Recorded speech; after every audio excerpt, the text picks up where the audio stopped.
وبهذه المناسبة أهيب بالمغاربة لمواصلة التحدي بقيم الأخوة والتضامن وحسن الجوار التي تربطنا بأشقائنا الجزائريين الذين نؤكد لهم بأنهم سيجدون دائما المغرب والمغاربة إلى جانبهم في كل الظروف والأحوال.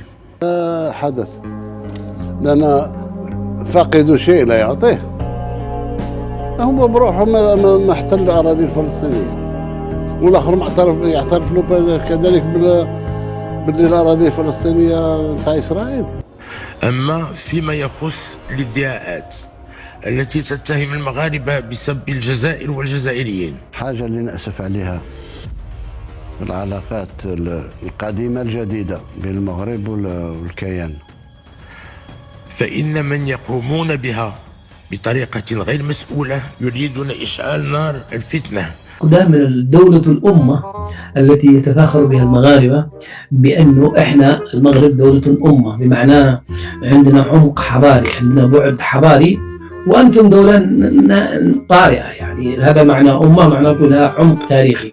فردة فعل من الجماعة المغاربة الذي دائما تصدعوا رؤوس الجزائريين أنه إحنا دولة أمة وأنتم دولة الرمة، احنا دولة عمقها ضارب في التاريخ، وانتم يلا صنعتكم فرنسا وشيء. فبدأ تربون يستخدم مصطلح الأمة. هذا مقصود أنا شوفوا، أنا قلت لكم والله وأدري بنفسياته وتفاصيل خلايا الدماغ اللي داخل عقله. بين الشعبين الشقيقين، وإنما يقال من العلاقات المغربية الجزائرية غير معقول ويحز في النفس، ونحن لم ولن نسمح لأي أحد بالإساءة إلى أشقائنا وجيراننا.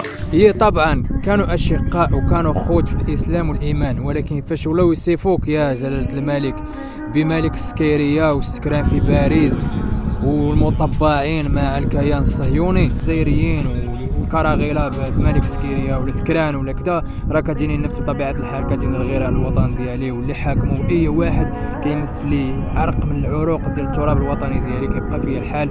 ولهذا راه ما بقاش داك الخبر ديال الأشقاء، دفنا الماضي، تخلى في المواطنين ديالك، ما تخليش المواطن يهاجر ويلوح راسو في التهلوكه، وغادي نكونوا بخير بيناتنا. واحسن شيء هي احنا لا كان عندنا اتفاقيه مع الاتحاد الاوروبي افضل وافضل، ومع احتراماتي لكم.